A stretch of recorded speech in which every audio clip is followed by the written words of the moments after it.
Good evening, good morning, good afternoon, depending on whatever time zone you're watching us. You have reached Technically Trek. I am your humble host, Dave Prime, and over yonder there is our ditzy witch, Captain Katie. How are you doing this evening, my dear? I am like death warmed up, but I am alive. Yay! Yeah, Yay!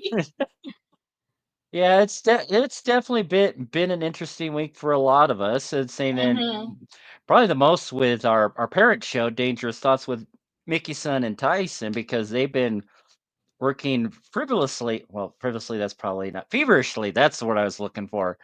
Getting everything all set up for season two of Dangerous Thoughts, which, if Mm. so far, it is looking like they are still shooting for this Wednesday on the 5th at 6 p.m. Eastern at dangerousthoughts.show.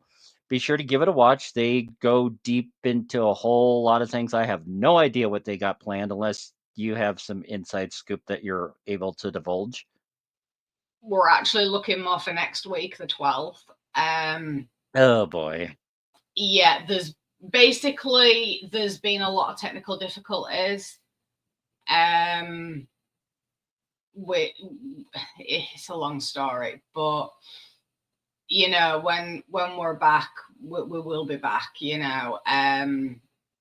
It's just with people moving house and new studio being set up. There's been a lot of technical difficulties with Dangerous Thoughts at the minute. That's why we are so late to Mm. air this year. But just everybody, just keep an eye out on the socials, and you know everybody will know the exact date soon when we're going to be back.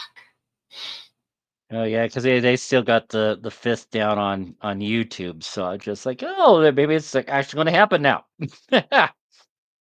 I would- Yeah, yeah. I mean, we may be back this Wednesday, but we are looking more towards the 12th. Um, that is not set in stone, so please do not quote me on that. But just It's like I said, keep an eye out on the socials, just for if anything does change from what's already been advertised. so it's not set in stone, but it seems to be set in soap. Yeah, it's a slippery slope. Like I say, with technical difficulties and life happenings,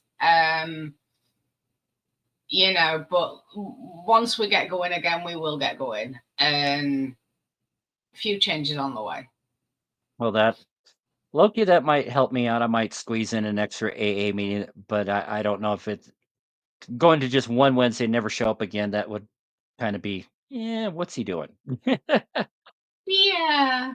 But I do have one tonight, so we are going to stick to the 90-minute format and try to get done at the bottom of the next hour. I'm thinking about like at 20 after, kind of like we'll start wrapping it up depending on how many live participants we have, because unfortunately, Tyson has tax commitments that he has to deal with. Travis, he's under the weather, so he's feeling like probably worse than you because he's just hacking and coughing up a lung. So hopefully he's just watching. So get better, man. Looking forward to hearing from you next week because we got a good episode going up for next week. So hopefully we'll get a I lot of can't even people. remember what next week's is. We'll talk about that later in the show. But it's we've done a couple of your favorites. I'm going to be doing one of my favorites that still brings a tear to my eye at the end of the episode. So, but Mm. this week we're going to be talking about a simple investigation, which, as I teased on my Twitters, is like it's anything but when it comes to Odo. Is saying, Well, yeah. yeah, but there's like something that's interesting that I read that I found out today is that they got the guys that did work in Deep Space Nine got in a wee bit of trouble when they did our man Bashir, which is an episode I believe we did a while back. I don't. I think it might have been pre YouTube days, but Mm. apparently MGM's threatened legal action based on how Bond like our man Bashir was. So they kind of pared it back a little bit on this one with the which was probably one of the funnier bits. in the episode, since we're kind of talking Yeah. right now, just like because Bashir's with what's her name, the Hollow Girl, and the limo supposedly is moving because he tells the limo driver to pull over, and there's Oda just standing right outside the car as it's moving. Yeah, that I actually had a little bit of a giggle at that because I'm just like, it kind of reminded me of something from Back to the Future. A little You bit, know, yeah. when Matt is on the hoverboard Mm. and like, I mean, I will admit I really don't remember this episode, like watching this episode before. Don't get me wrong, when I started watching it, certain things started coming back to me, but I actually remembered when I saw Bashir in the limo, I thought, like, the first thing that came into my head was hoverboard Odo. I'm a big Back to the Future fan. I didn't even think of that because I Yeah, mean, it was like he was there, and I'm just like, this just reminds me from a scene in Back to the Future, you know, with the hoverboard. And like that scene for me is hoverboard Odo. yeah, because I got two of these. I got one that I took out of the box, but the other Mm. one's still in the box or in the whatever you want to call the thing that. You've got to love the DeLorean. Oh yeah, and see that next to Kit from Knight Rider, this is the car I would love to drive. And I I don't know. actually, You see, if I could have Kit from Knight Rider with the flux capacitor, that'd just be perfect for me because I love Kit. yeah, yeah, but see, yeah, the only problem is once you top out at 88, you're like gone, literally. Yeah, but that'd be fine by me because you know I'm not a dickhead on the road, basically. And you know our motorway speed limits across here don't hit that. So you know I think it's like 70 miles an hour Really? on our, Wow. on our motorways, or 75 or something. So you know I'd never top out at the 88. So you know that'd be fine by me. And if I did want to, you know, pop into the past or pop into the future, I'll just drive like a dickhead. Yeah, didn't even think we were going to talk to Lauren. Otherwise, I would have pulled up the picture. I did get to sit behind the wheel of a DeLorean that was getting modded out, Yes, just like I love that photo. I am actually like little snips a bit jealous about that because I do love the DeLorean. Yeah, and I was about 50 pounds heavier when those pictures were taken too, so I don't like looking at those too often because I was like, God dang, I was fat.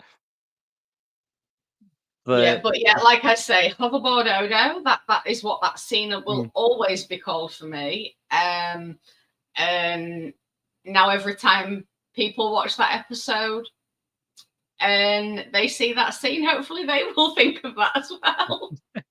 I'm gonna be definitely thinking about it now, but like when they pulled over and then O'Brien slash Falcon kind of just raps at the window and say, got in trouble, Mr. Brazil.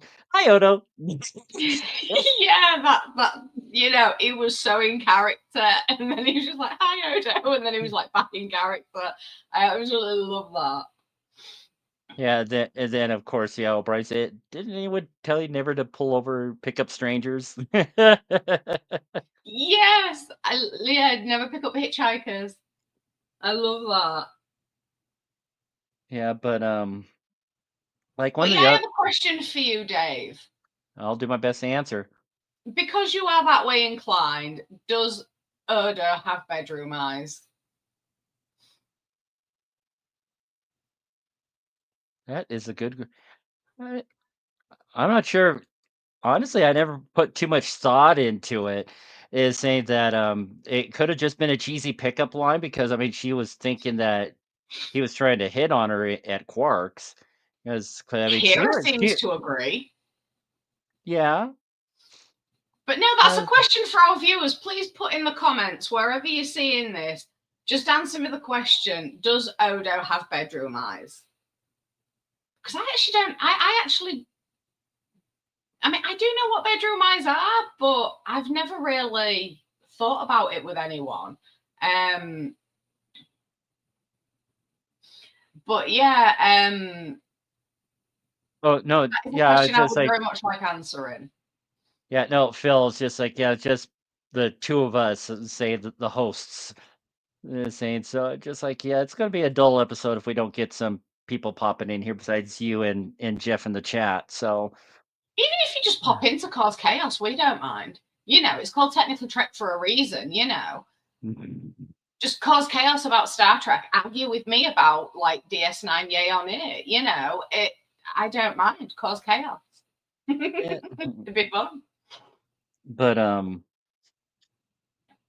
saying the one other tidbit that I wrote down that I learned about the episode is that Rene Auberginois he actually had to shave his upper body for that bedroom scene with Arissa. It what? Sorry. He had to he had body hair, so he actually had to shave when they did the bedroom bit,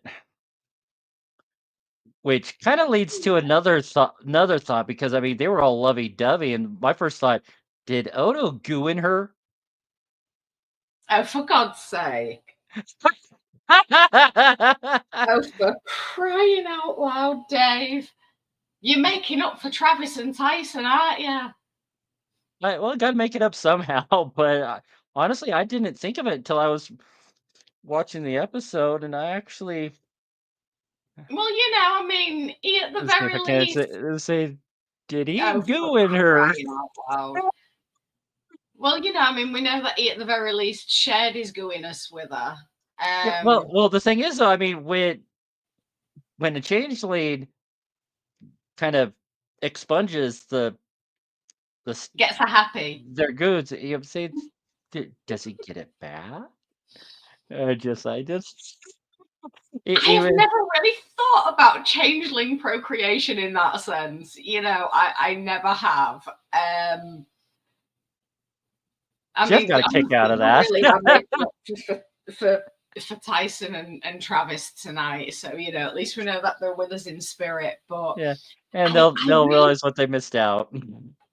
I really, I really don't think so. Why are we talking about this? Why are we?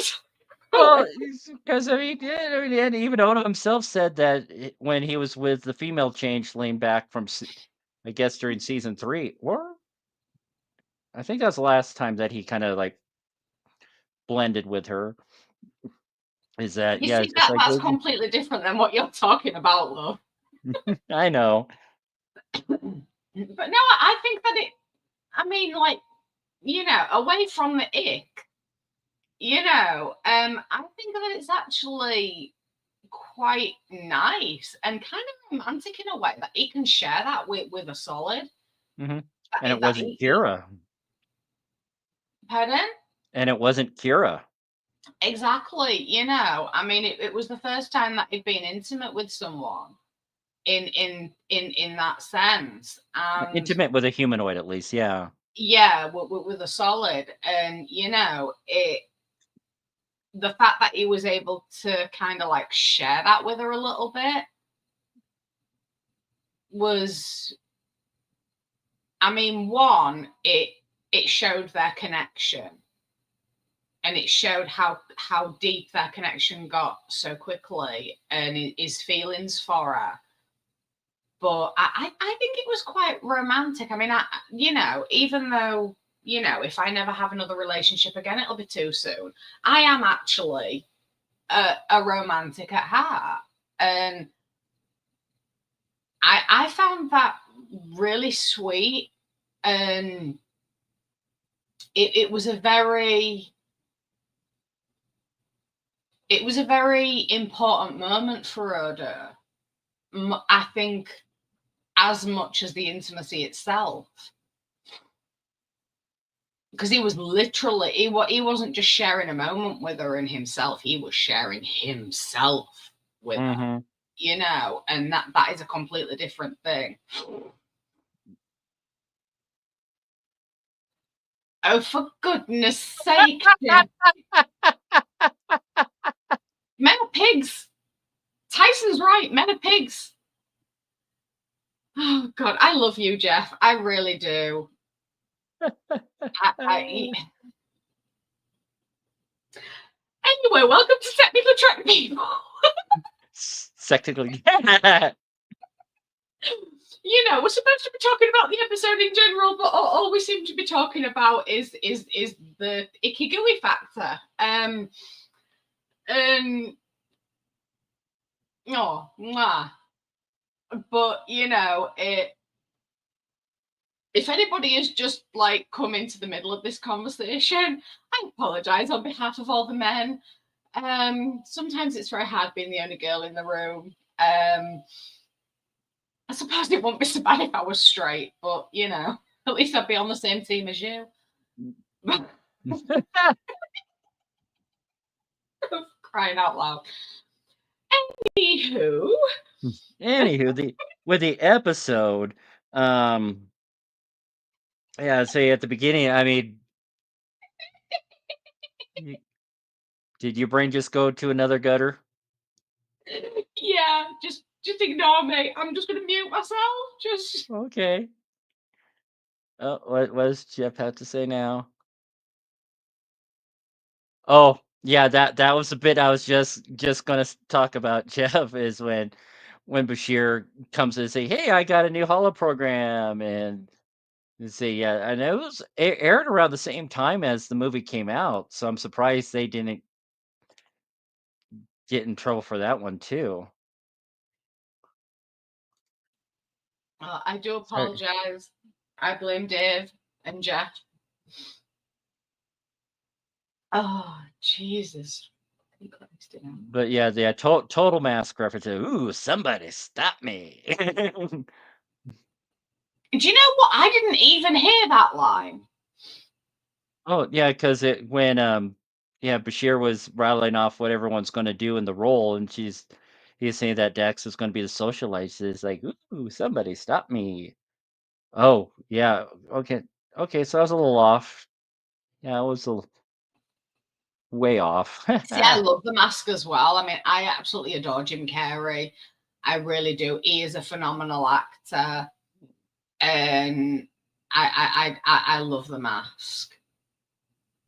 Yeah, so my favorite Carrie movie though has to be Liar Liar. Oh no, that is funny as fuck. But no, to be honest, I actually really like the Truman Show. Yeah, well, that's Not one I a haven't lot of watched in people forever. like that movie because it is one of his more serious roles, but Hmm. I love to see that side of him. And it was a very interesting movie. But yeah, I'm very surprised that I didn't pick up that reference, especially when I connected that back to the future thing. Hmm. But no, I think I kind of missed that conversation at the beginning. I'll have to go back and Yeah, watch it at some point. yeah, yeah. Because Odo was at first into it, but then he backs out, and then that's when he s- bumps Yeah, into I her with. remember Odo like backing out of it, and I remember O'Brien complaining about his character and like Odo stealing the girl from him. Hmm. But I don't remember hearing what Dax said. So that like completely went over my head. I do apologize. Yeah, but I guess you can add that scene to the O'Brien must suffer like a Yeah, resume. He's saying, "I want to be somebody else. I don't want to be Falcon again. Gosh darn it." yeah. I mean, the first thing that I remember like clearly in the episode was Arissa and Odo's first meeting. Hmm. Um, And she was very rather abrasive towards Odo at first because she had her preconceived notions that he was trying to make a pass at her, and he's just like, no, no, no, no, no, no. well, yeah, but it was obviously a bit unsettled by her from the off. It was at the very least attraction at first sight, you Hmm. know. But yeah, that initial meeting between the pair of them, I kind of get it. Because, you know, she had no idea who he was. She was a woman alone at the bar. Yeah. And, I mean, regardless of, you know, anything. I mean, I've had blokes come up to me that have acted like Odo, completely oblivious, and they've tried to pull me, you know. But it, you know, I like trying to act completely oblivious as if they're not trying to flirt with me, but that they actually have been trying. And so I kind of get, like, especially if like that same thing has happened to her a lot, you know, I kind of get that. But I also get it from Odo's point of view as well, because, you know, I mean, when I'm out and I've had a drink, I'll talk to anyone. You know, I mean, when I get drunk, I'm like a peace loving hippie. You know, I mean, I get all loved up and I hug everyone. I will talk to anyone. I'll say hi to anyone. And some people have thought that, you know, I was trying to flirt with them. And I'm like, oh God, no, hell no. You know, one, I don't know how to flirt to save my life. Two, I wouldn't even know if I was doing it. So please tell me if I am. And three, sorry, you're not my type, you know. But yeah, so I've kind of had it from both sides. So I do understand that interaction, her abrasiveness, Odo's complete cluelessness. But yeah, it was a very interesting first meet. Yeah, but I can totally relate with Odo. I am oblivious to a lot of things, and like one time at the bar, say that dude was flirting with you, and I was like, what? I was just like, Yeah. no clue. Yeah, I've also had that as well. And, you know, like people have like flirted with me, like men and women. And I mean, it's even funnier when it's a fucking man. But like, I'd like go to the bar, get a drink, I'd be talking to people, I'd go back to my friends, and they're like, they were flirting with you. Why did you just completely ignore them? And I'm like, well, I didn't know that she was flirting with me. And they're like, oh God, yeah. And I'm just like, oh, never mind, I can't be bothered with it. But that's why I'm so oblivious, because I'm not, I don't go on a night out to score.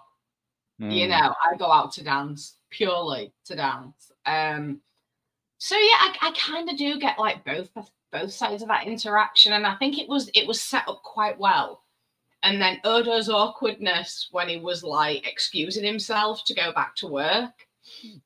Yeah, and he's like It's totally like, tripping over his feet, and he's just like he's oh yeah, definitely but that was like, unsettled.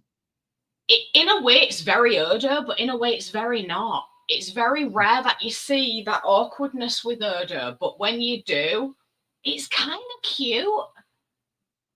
You know, because he's so naive in that sense. You know, I mean, he is so intelligent. He is amazing at his job. He has had so much life experience. But when it comes to relationships and flirting and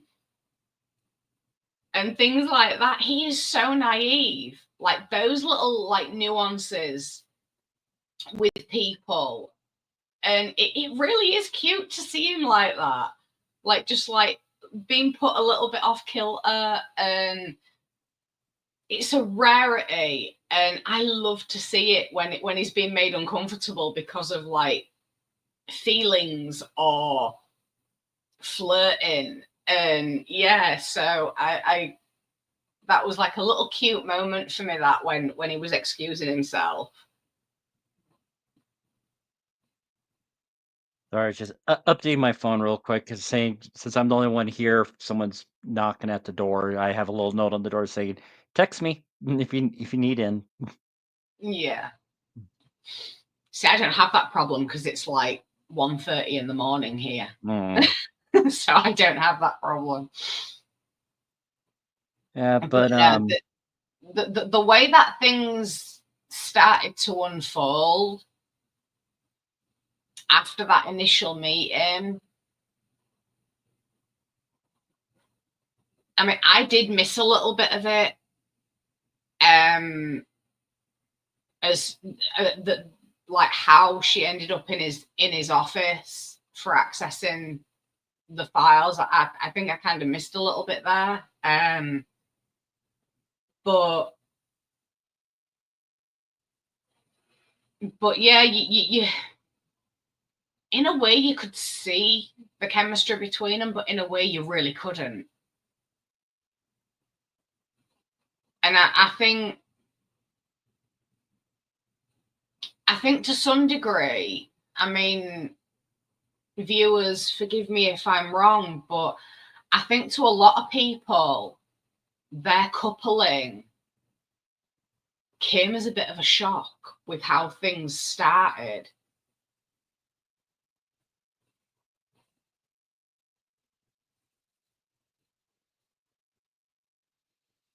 Just put a little shout out to my good buddy Chasen, if he's watching. Hi, Chase. If he's here. So Whether he is or not, I've said hi now, so you know it's out there. But no, Arissa and Odo like getting all coupley and stuff and falling for each other. I think that a lot of people didn't see that coming.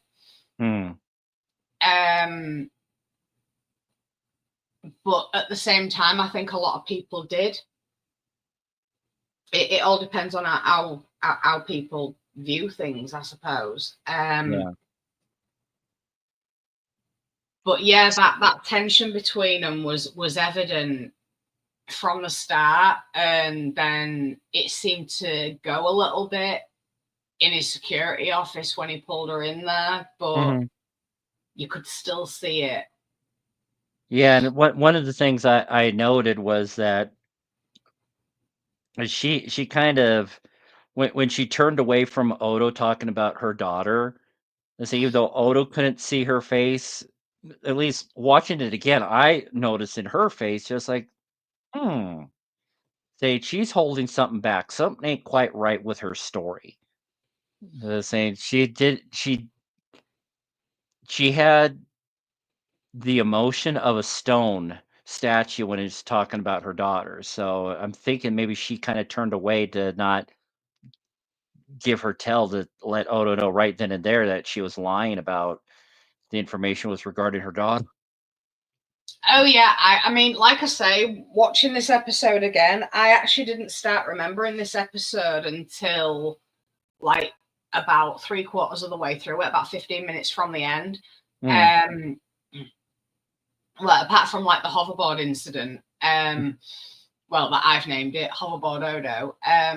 But when she was talking about her daughter, I was just like, no, you are lying through your back teeth there. And I knew that there was something really not right going on. I mean, to be honest, at first I thought that she was actually still working for, is it Dream? Dream, yeah. I actually thought at one point that she was like still working for him and that she was kind of like swindling Odo. But I did quickly dismiss that. Because there was a sincerity about her worries in regards to like working for him, running from him, leaving his organization, and that stopped me from thinking that she was actually still working for him and trying to swindle Odo. But I mean, I do remember when I first watched this and like going through it tonight, there was something in the back of my mind that she was undercover for something and that it was much bigger than what was being made out. but I was still very unsure about it. But then when that dude turned up and said that she was an undercover agent, I was just like, huh, yeah, it all makes sense.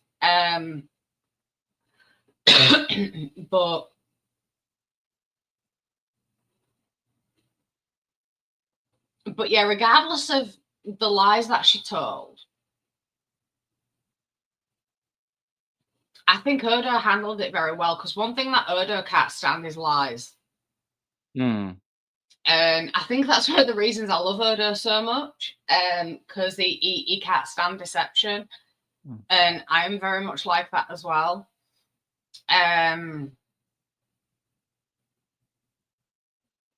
But he handled it very well, and he was very understanding. And again, that's one thing that I love about Odo, is he sees a lot deeper than people realize, and even more than he realizes as well. And he never gives himself enough credit, let alone anybody else. But yeah,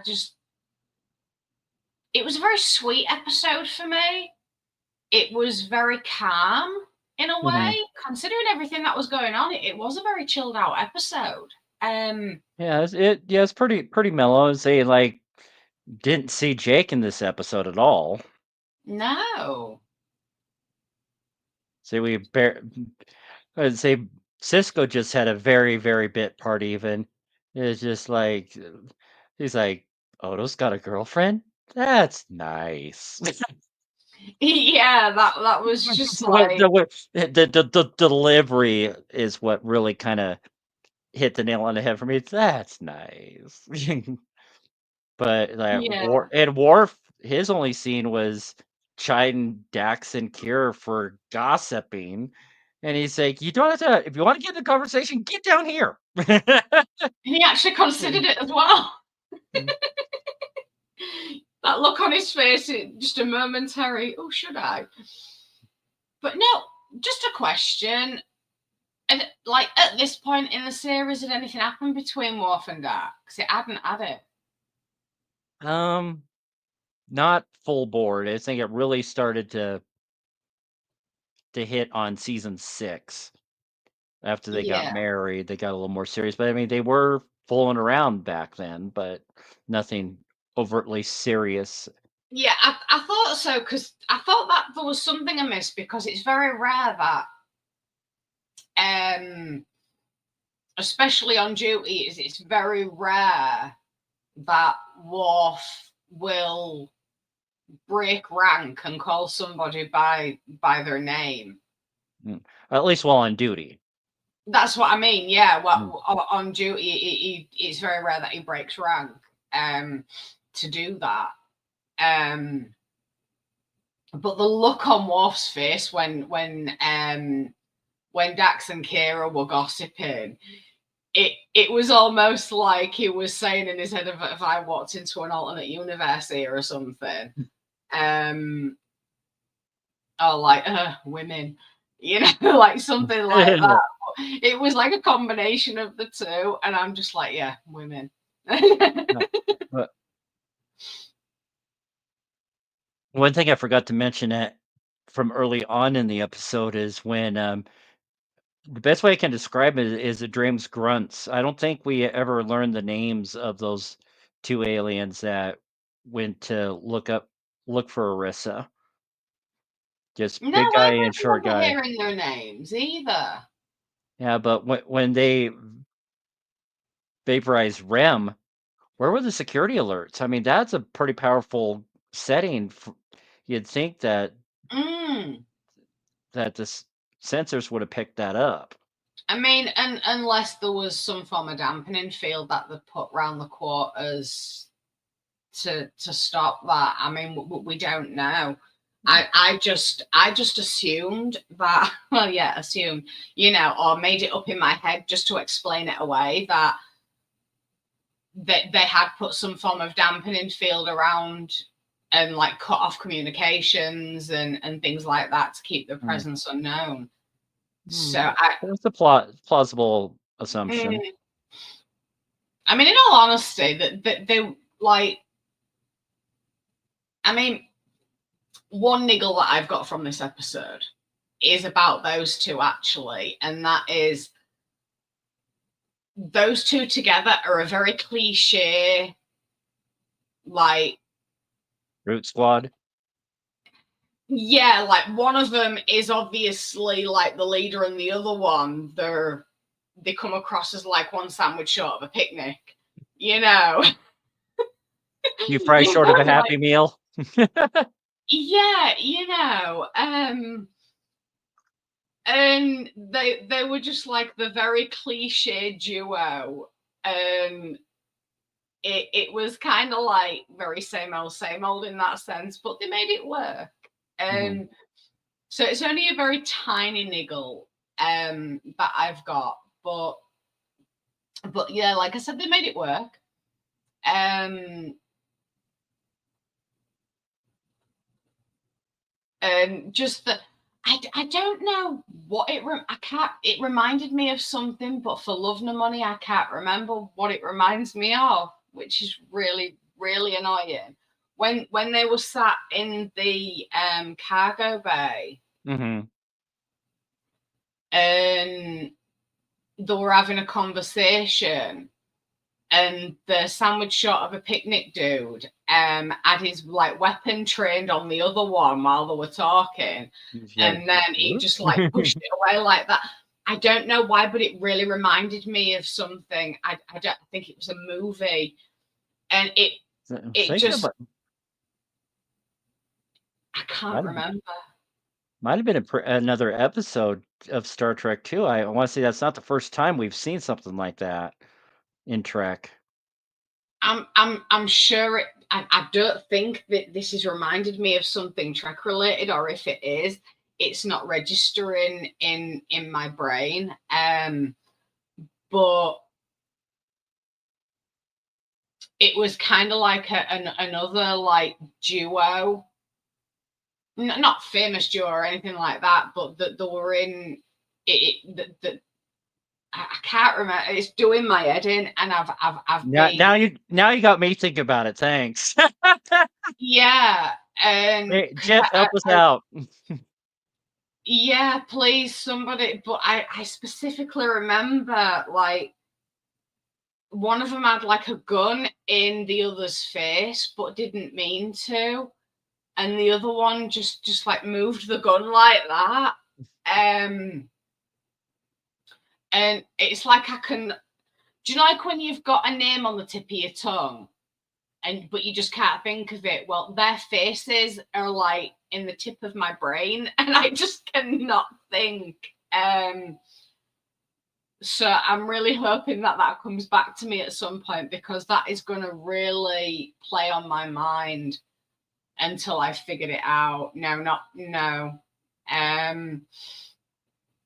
Oh, what is it? Anyway, we shall carry on. And Yeah, see, I got another Pulp Fiction. no, not Pulp Fiction. Hmm. Oopsie. Hmm. Um, Kill Bill. No, Yeah. I don't even know if it was a movie or a TV series. This is the thing. I'm sure it's a movie, but knowing me, it's a TV series. But anyway, we'll carry on. And Oh, let me just throw one else out there. Fifth Element.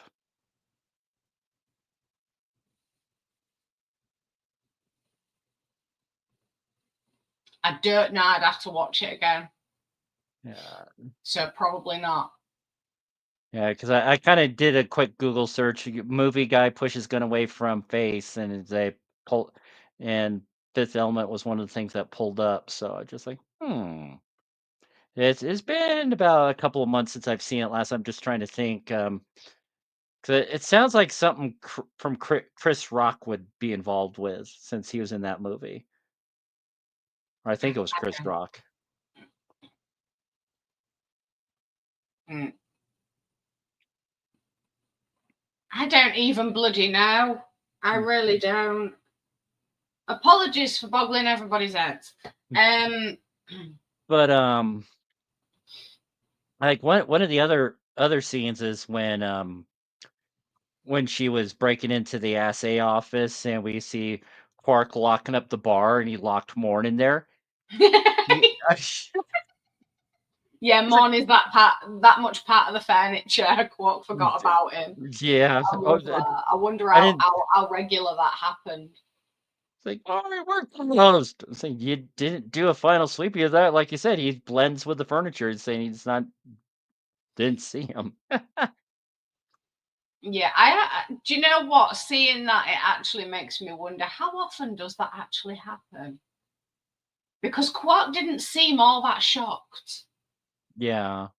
More annoyed than anything. Yeah, so I think that was like a semi-regular occurrence, Hmm. possibly.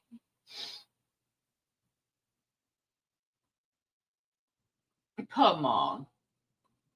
Although I say come on, he'd probably been all right, locked in the bar all night. Say that again? I said poor Morn for Oh. getting locked in, but then I'm just like, what am I saying? It'd probably love being locked in the bar all night. It'd have been right.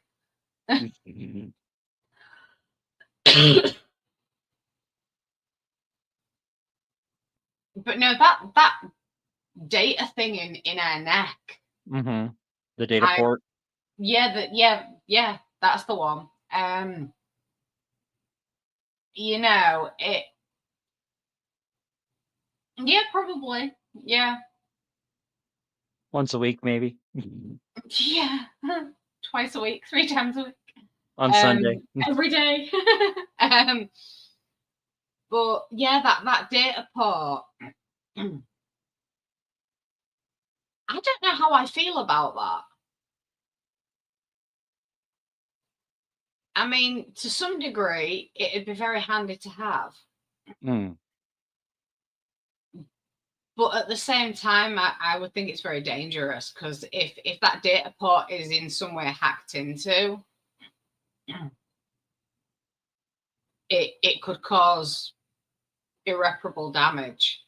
Or if it malfunctioned. You see, this is why, you know, as much as I whisper sweet nothings to like my phone, my PC, you know, my TV, my tablet, and things like that, I don't like technology. It's a pain in the ass and it's dangerous.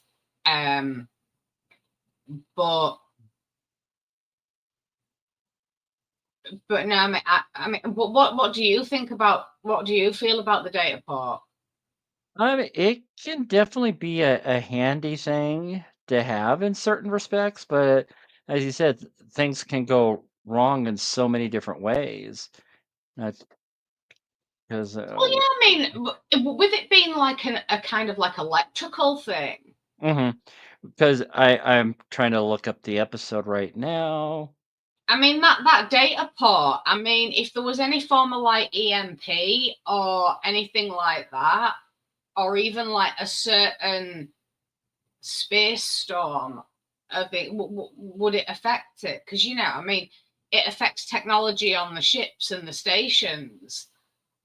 Oh, there's the episode Honor Among Thieves when in season 6 when O'Brien went undercover with the Orion Syndicate. That one guy had a data port and he and O'Brien sent a signal to the computer to spike the guy. I mean, there's stuff like that that can happen. Well, yeah, you know, I mean, there's pros and cons to yes, say no to the neural link. I mean, I suppose that there is pros and cons to it, but I think something like that's directly implanted into you, and you know that is.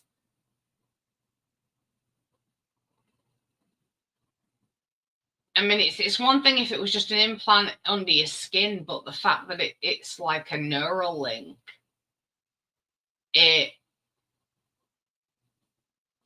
that's even more dangerous. I just got a weird visual is saying with that with that data link saying, can you hook up into data? Because I mean, the way data can connect to his positronic network in his head, and when he was trying to hack into Locutus and Best of Both Worlds, can data do the same thing with a human on a neural link? Very true. I just talking about it just made me think of it. I never thought of it until today.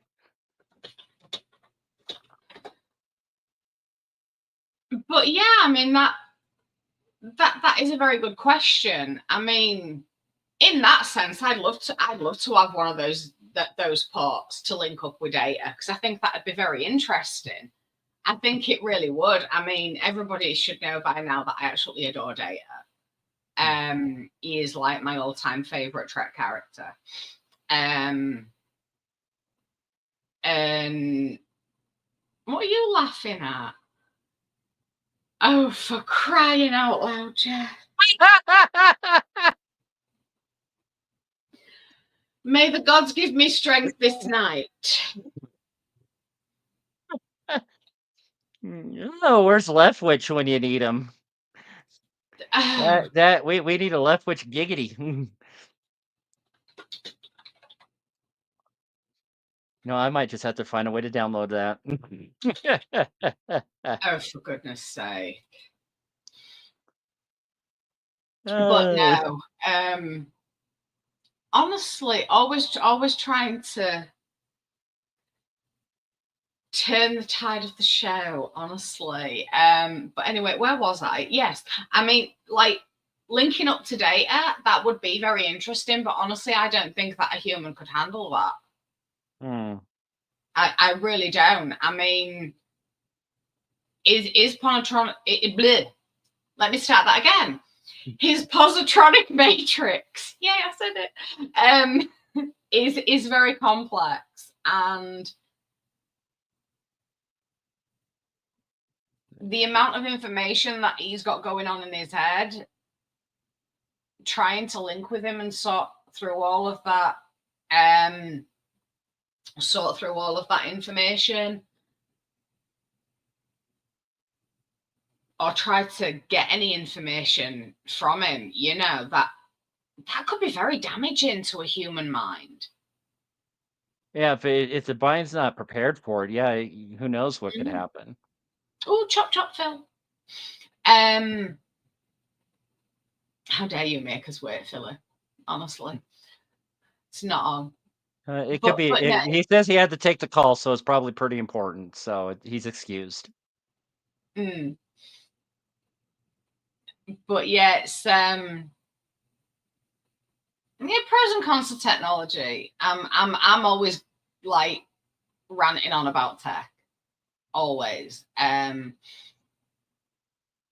But yeah, could you imagine having one of those ports in your neck and linking with data? That'd rather be like you would die a happy man, or you would be riding the high of your life on information. You know, I don't think that there'd be any in between with it. Probably, yeah, probably not.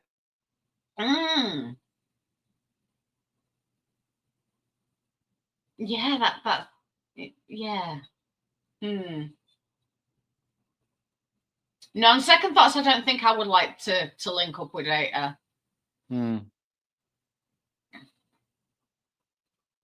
But yeah, it's an interesting thing. I mean, I always questioned about the neural implant that Admiral Janeway had in Endgame of Voyager that linked up to the ship, and I'm just like, and then like in the episode Alice as well, I'm just like, holy shit, this is taking technology too far.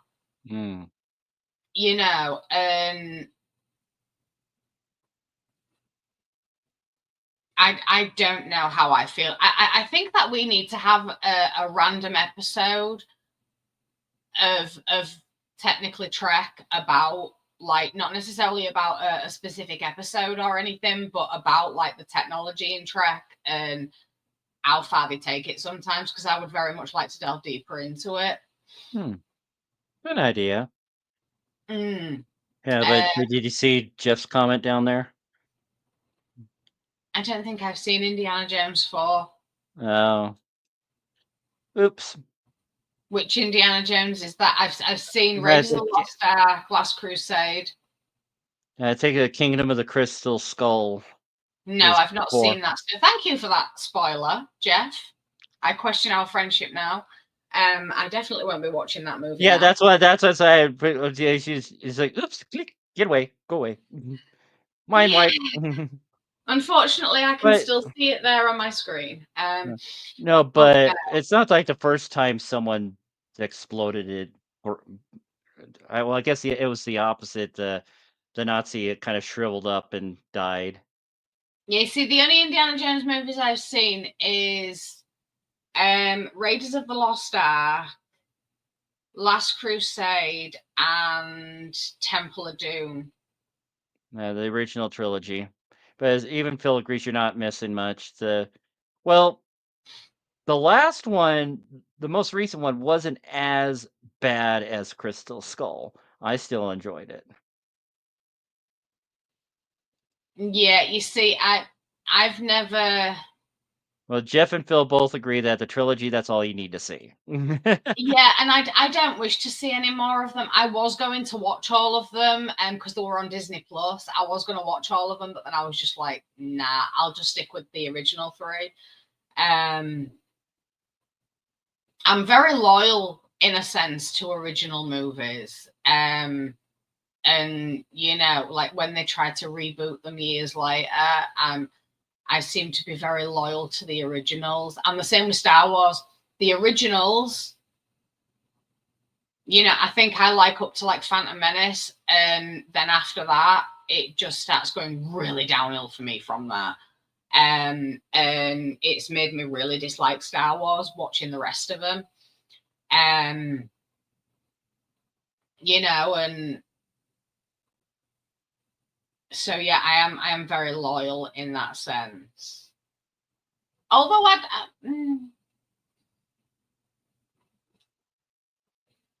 I mean, knowing me, I'll probably like Crystal Skull or whatever it's called, because you know, I've had a lot of mixed reviews and a lot of them are quite bad. But usually, movies other people don't like, I tend to like.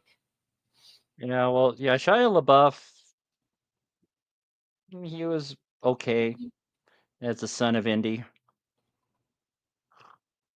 The Who? Since when does Indiana Jones have a freaking son? Even Indy didn't know until I definitely can't watch the movie now. That's just like way too spoilery for me. sorry. No, it's fine. But it's been No, out for I'm what, just 12, 15 years, so it just yeah, I'm just yes, yes, I've done did it, Phil. yeah. Honestly, No, yeah. they're not the greatest. But anyway, Yeah, back to they're Trump. great. Yeah, well, just last thing to talk in Star Wars. Yeah, I was properly miffed when someone spoiled the fact that, well, don't know if I should even say anything with you and with your presence, Katie, that Han dies in the episode 7.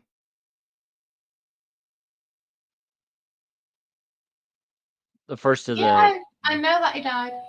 yes, but yeah, someone mentioned that 2 days after the movie aired and she was vilified.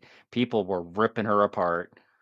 They think it's been out for 2 days. I was like, that's not a valid excuse. You see, yeah, you see, with me, spoilers like that. I mean, I have become. It lived,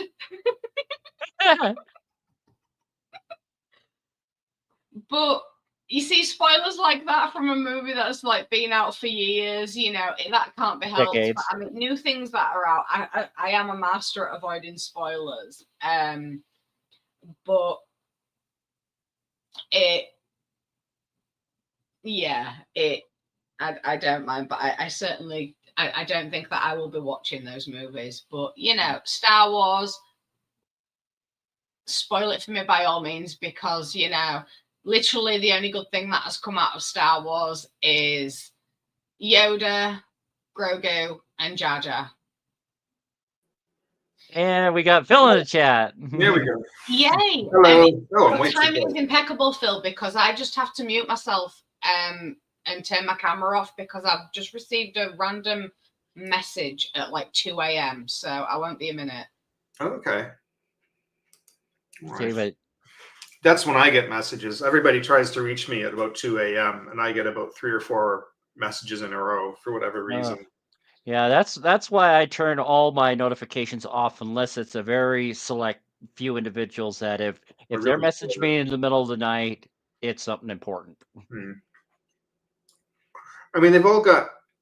I understand the reasons why some of them do. I work late and I get home after 1:30. So I have one friend of mine that lives in the UK. So for him, he's right when he's getting up out of bed. So once in a while he calls me to see if I'm around. Another friend of mine just works nights and he knows I get home late and he wants to try and reach me when I get home from work to say hello. Another friend of mine is also just simply a night owl who also knows that's when I get home from work. So all these people know that I get home about 1:30 and then I'm up for a little bit still. And then they all try and call me at once.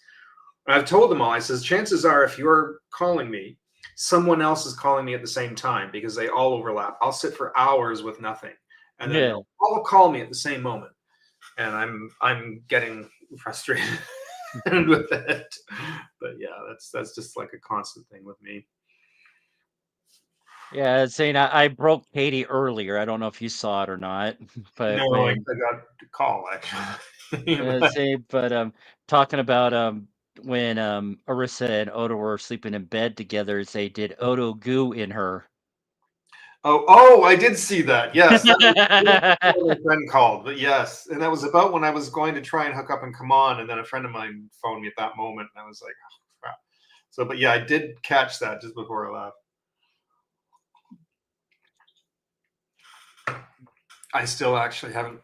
I think I've seen the episode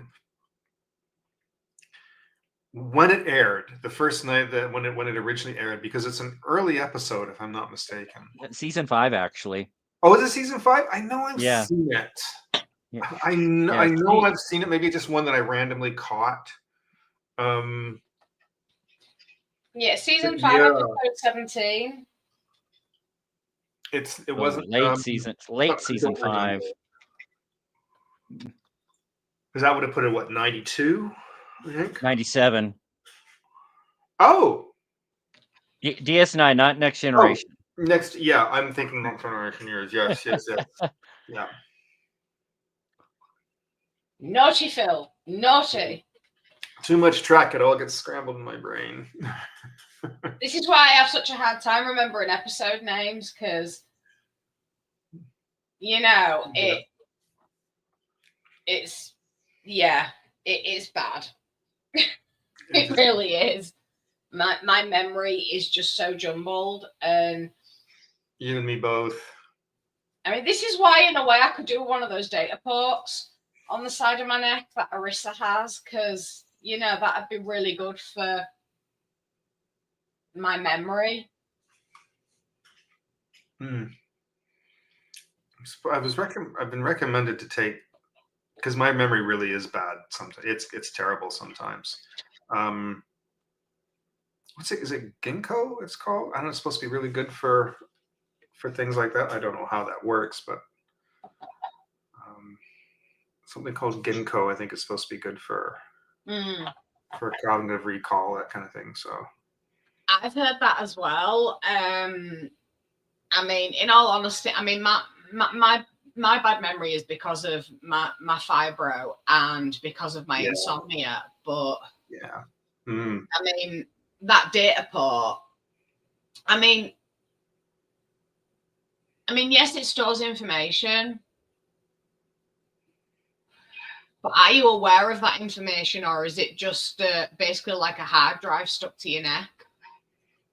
Kind of. That's how I've understood it. Is the information goes in? It's the issue is the retrieval of that information that's there. That's why sometimes when people remind us, we go, oh, and then we remember. But until that happens, it's retrieving that information. That's the problem. Yeah. But I don't want to sideline too much away from your topic of the episode. How No, far? I say we've sidelined so many times. Oh, But And that's why it's called technically Trek, but we are still technically talking about Trek. So. But no, I mean, I don't know if you caught the conversation. I mean, how do you feel, Phil? Because I do want to talk about this data part a little bit more, episode related. How do you feel about the idea of that? Of having like a data port implanted into your neck. Oh, God, what? So what? Give me a little quick synopsis on what happened in that moment, just so I can. Well, basically, she's got this data port in her neck, and she can. There's like another piece to it that she sticks to the computer console, and it's like transfer of information. Right. Yeah. To use that as a direct way of hacking into computers and things like that, upload and download information. I mean, that's definitely future technology. I don't know. But Odo does make it clear as well that when they find this chip, this data chip that she's looking for, that Dax and O'Brien, when they tried accessing it caused a feedback and damaged the computers. So, if that was to have happened to her, it could have killed her. Yeah. That's because there's a whole lot of moral implications and all that with that, right? Like that's Star Trek does that, right? God. See, this is why we need to have like an episode like on this type of technology. Mm-hmm. Yeah, that would be interesting. That's you could talk a whole thing on just this, but yeah, that's yeah, and that's a very good point, Jeff. It must have been a very big thing at the time, because Odo installed preventative measures just for that, so. Do we think this is where it's? I mean, I know that we don't have all that much time left, but I mean, could we be heading that way? Oh, the way Elon Musk gets his way, it's possible. Ugh. Yeah, the muskrat, yep. Princess Muskrat, yes. Yes, we don't like to talk about him. We get angry. Yeah, yes. For a lot of reasons. No, that's fine. I'm just looking at some of my notes, see if there's any other like big moments in this episode.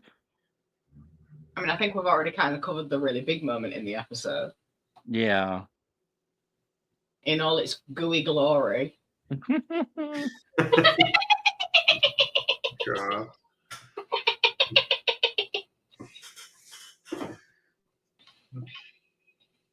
Now, I don't know how much of that conversation you had earlier, Phil, but he heard some of it. I think that's when he had to walk away for his phone call. Well, yeah, it's funny because I was actually about to hop on at that point, and I got a phone call, but that was kind of the last thing just before I had to jump away from the computer for a bit. Almost made it through the episode without yawning. Sorry. Are you gone at 9:30 again, by the way?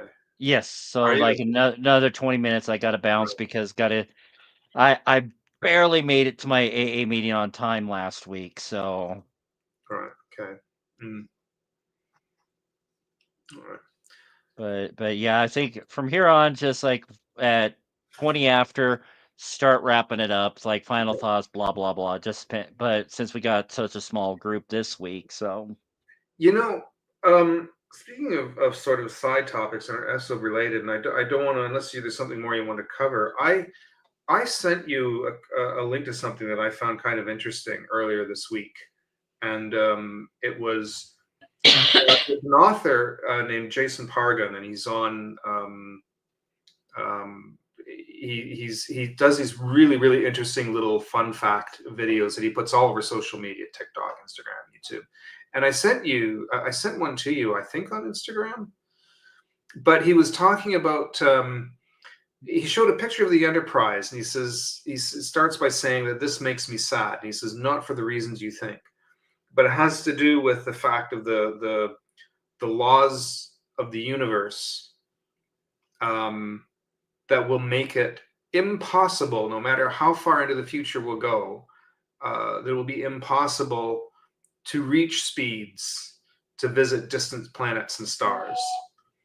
And I don't know, I kind of question it a little bit. I don't know. We may still yet find some kind of technology or something. I understand the vastness of the universe, but it was really interesting to listen to him talk about that.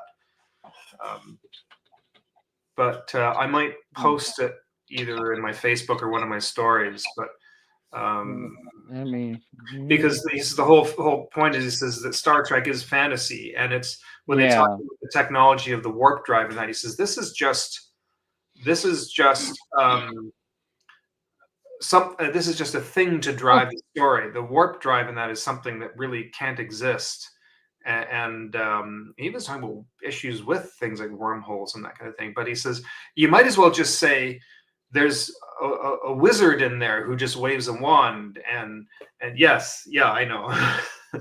But can Stargates even still exist? Can they still operate? Can they still bend? Like the amount of energy required to push something that far through that distant amount of space is astronomical. So it is. I would like to think that it would still be possible. I mean, yeah, there's other ways to travel to other worlds other than warp drive or a quantum drive or a Stargate or things like that, because you know there's interdimensional rifts and all sorts. So indeed, Jeff. I should see if maybe if you want to. Well, no, you can't put a link in the chat. It doesn't do anything. Yeah, I'd like to actually find it at some point. Maybe there's some way I can share it some way, maybe next week or something. It's an interesting thing to listen to, though. But yeah, I've said the same thing. We're only kind of looking at it from the standpoint where we're at. We never know what's going to come in the next couple of hundred years. What things we could find and discover. But I do understand the limitations of it, the issues, the problems we're looking at as far as traveling those massive distances. But there again, if you look at it this way, when, and I can't believe I'm the one bringing it up, when TOS first came out. Oh, this is big. Pay attention. Yeah, I know, big moment for Kat. Yeah, we know. When TOS first came out, people thought that, and you know, even scientists at the time, it was only like a theoretical possibility, and some scientists even tried to debunk that with, right, you know, even though like when TOS first came out, we was wanting to go to the moon and things like that, and this was like what 3 years, like what it was. Did TOS come out in '66? Mm-hmm. Yep. That was like 3 years before the moon landing, and yes, people, it was real. End of story. And everybody thought that was an impossibility. Even a lot of scientists thought that was an impossibility. And you know, even though they were getting close, but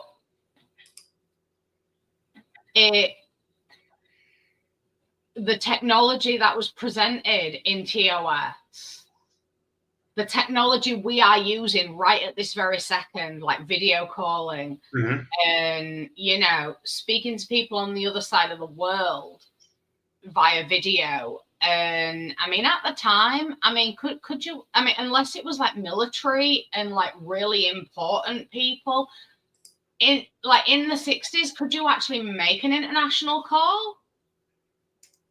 Like, I mean, yeah, you could, but could you make it so easily as just dialing a number, or did you have to go through a network, you know, and like go through a third party to get connected? I'm sure they were still doing that at the time. The 60s, they had direct calling. That was about the 40s or 50s by the time they reached a point that you could actually call a number directly. You didn't have to go. Right. Well, but like video calling and the tablets that they had, or pads as they were called, you know, people thought that they were an impossibility. The communicators that they had, and you know, things like that. But if you take TOS and you look at what is now, you know, that was supposed to be in what, the 22nd, late 22nd century. Yay, I got that right. Yeah. You know, so like 22nd century, we've already got a lot of that tech now. You know, we've got the video calling at any time of day. We've got that internet connection to be able to do it. You know, the earpiece that Uhura wears. Yeah. You know, that's like a Bluetooth earpiece. Yeah. And they're a lot smaller. Yeah. Exactly. So you started talking about her as I'm pulling this out. But you know, my earphones, that they actually look a little bit more like Uhura's, because they actually hook over my ear. They just don't have the little thing on them. But you know, can buy those that are made to look like. But you know, I mean, the first flip phone that was based on the communicators from TOS, and the iPads, tablets, you know, these things, you know, that they were all based on technology from TOS. And well, even like the tricorders that they had in Picard season 3 were actually smartphones. Yeah, you know, real smartphones with the things all built into it and stuff. So well, yeah. So if you look at sci-fi from the 60s, like TOS specifically, the technology that is there, a lot of it we have now. You know, we have touchscreen panels. We have like I say, the video calling and like conference calls and things like that. We have the cell phones and the tablets. Fancy. Do you know what I found actually kind of funny is that the fact that in Star Trek, I mean, right now we're in an era where they're saying how we're all obsessed with looking at our phones. Now, obviously, when they made Star Trek, they hadn't those kind of things hadn't been invented yet. But it's interesting though that nobody's on any kind of device constantly. They don't have it other than the communicator, which connects you to quickly speak with somebody else. They're not obsessed with looking at any information in that, or like it's somebody made the point, is like, yeah, well, they've kind of outgrown that by that point, so they're not I mean, a device on them. I mean that just simple pieces of technology. I mean, I remember, and I can't believe I'm still gladly talking about TOS. But I mean, I remember when they were filming TOS, the automatic doors, they actually had people pulling them apart and pushing them back together. Oh, they did with the duration too. Yeah, but you know, we've got automatic doors now, and they're just a thing for us. And then, like like the turbo lifts, the way that they can talk with the computer. We have talking lifts here. Mm. You know, and it just little things like that, like the simplest of things. All right, we don't have the replicators and we don't have the holodecks, but we do seem to be heading in that direction, and I think far too quickly, in all honesty. Vision, that kind of tech, but yeah, I think that it could be a possibility to travel to other worlds, maybe not in the same sense as Star Trek, but I do think, because I mean there's rifts and all sorts that are around. So it, you know, I would still like to believe that it is a possibility to travel to other worlds. However, the human race, as we stand at the moment, we are far from ready for that. Oh yeah. And now we're in probably all going back. honesty, We're going backwards right now, at least here in the States. oh, I know. But you know, like as a people, like as like a collective whole, under the bracket of humans, we're devolving. You know, and then our technology is evolving, and it's getting ahead of us. Because you know the amount of people, even younger than me, you know, I mean, I'm 37, but there's people younger than me that don't know how to use certain pieces of technology. I certainly freaking don't. You know, I can only just manage what we're doing now. You know, the technology is giving us the opportunity to all connect, like across the globe, but we're not mature enough to handle it yet. Like exactly. This is what I mean by how we're devolving. And I mean, could you imagine if we suddenly developed the technology of like warp travel, and it was announced that we could travel at warp, and we've discovered other worlds with humanoid life? I dread to think of the wars that would ensue. You know,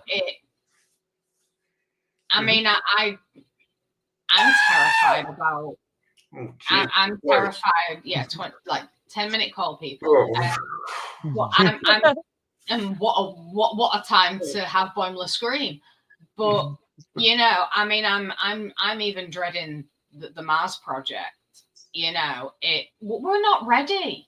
You know, there's still so much about our own planet that we don't know about, and yet, you know, Princess Muskrat and other people, you know, that they want to go out into the rest of the cosmos, and it's just like, screw that. Learn about your own world first. And you know, I mean, they say take care of your own, but you know, all humanity is doing is destroying this planet and hoping to colonize another. That's the basic gist of it. You know, it's upsetting. It really is. And speaking of upsetting, kind of to steer the conversation back toward the episode, because we only got a few minutes left. Like, Oda was just absolutely heartbroken by the end of the episode. Poor guy. And he doesn't even have a heart. I must admit, I did have a few tears in that moment, because I felt for them both, because it was quite evident that she fell for him as much as he fell for her. And his level of annoyance with how things went down, and everything, all the puzzle pieces started to fit into place. Yeah, because I mean, he was being quite possessive over her, and that's very unlike Odo, but it was very like him at the same time. And like I said earlier, it was a very sweet episode, and it was very heartbreaking as well by the end, because even though like everything turned out, she didn't die, you know, and he did help her. I mean, the fact that she was married, you know, and Oh yeah. the tears that she had, you know, she was as devastated as him, and it, yeah, that really hit me in the feels. That, especially with it, she was basically his first love. And that's even more heartbreaking. You know, he discovered his first love and it ended like that. Yeah. I'm going to stop talking now or I will start to cry again. Yeah. But do you have any closing thoughts on the episode, Phil? Because I know you just doing it off of memory since it's been a while. Yeah, it's been, you know, it's funny. I mean, I probably will watch it again, but it's you know, unfortunately, we'll be on to another topic next week. But yeah, I should go back and watch some of these again. But it's nice that they gave him kind of a story that was centric on him. I appreciate the fact that Star Trek does that, and it gives each of the characters a little bit of history and a little bit of what's the word I'm looking for? Gives them a bit of humanity gives them a life, a character where you understand a little more of who they are and what they are, why they do what they do. And so when you have something that takes them out of their element like that, you can play around with that, and how would they deal with a situation like that? How would they behave in that? What's you know, what does he kind of bury deep inside that we can kind of bring out? What would bring something out in that character? So it's good you kind of talked about that, because next week we're going to talk about, I was saying, one of my favorite episodes that always gets me crying at the very end, Pathfinder from Voyager. Oh, yes. I love that episode. Pathfinder. Okay. Yeah, that's again, yeah, one of my favorites. I mean, we get to spend a little bit of time back in the Alpha Quadrant again, as well as in the Delta Quadrant. So I mean, it really, I think this is the episode that really flushed out Barclay as a character. Yeah, and I love Reg. Yeah. I really do. I actually love his relationship with Deanna.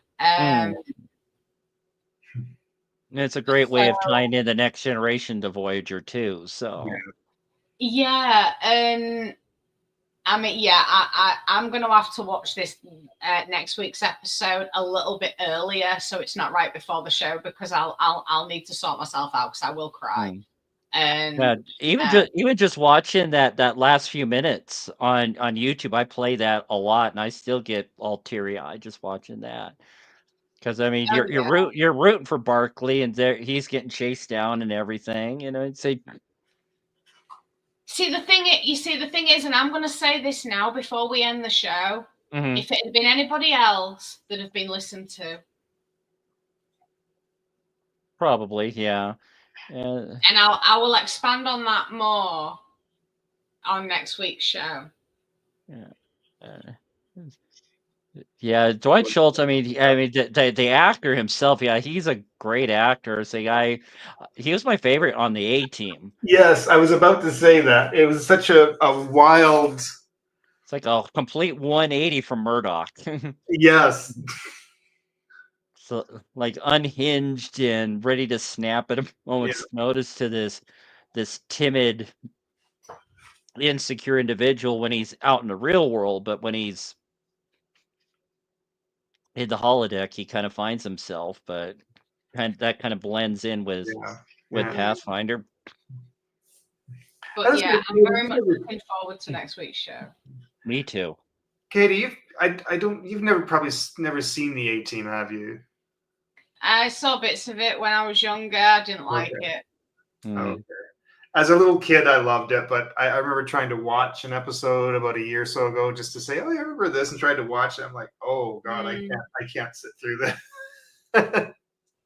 I hate to admit it, but say I watched the pilot, The Sliders, about a year or so ago, and I was like, "Oh wow, I thought this was good."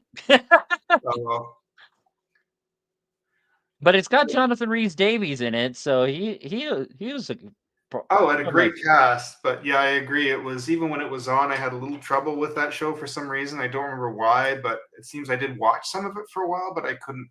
It didn't hold me. And then I heard later they changed characters. It was Katie? Jonathan Rhys-Davies. He played Da Vinci in a couple episodes of Voyager, but he was also the Indiana Jones, that big guy in Indiana Jones with the Paula. fez. Indy. Yeah. Yes, wasn't he in The Hobbit or Lord of the Rings as Yes. well? Yes. He was Gimli. Gimli. Yes, Gimli. Yes, I know. I recognised his name. Oh, I love that dude. Paula. Yes. Sala, yeah. Yeah, I love that guy. Yeah, he's one of my favorite actors. He's a great actor. Yeah, yeah. He's also in Princess Diaries too. Just putting it out there. Yeah, he's got a big resume under his name. Yeah. Yeah, I do love him. He's great, but John Rhys-Davies. Yep, Jeff. Yep. yeah. Yeah, but we're gonna call it good tonight. Say I gotta make use of the room next door before I have to head out the door. So Yeah, and I'm gonna try and get some sleep. yeah, please do, dear. No. Oh, there it goes. There we go.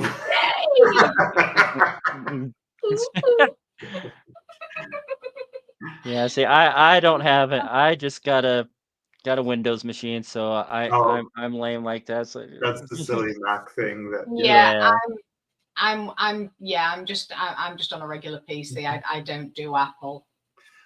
Yeah, I've got hooked Yeah, on it a long time ago. So well, Yeah, the only Apple product that I use is the application pages. Oh, okay. But well, thank you, Jeff, for being one of our regulars. It's always much appreciated to have. Yes, Jeff, we love you. I know I question our friendship sometimes, but we do love you. Mm-hmm. Has Jeff been on here before? Has he been? No, he's been in the chat, but not. He's at work, so he can't be on camera. Oh, right. Okay.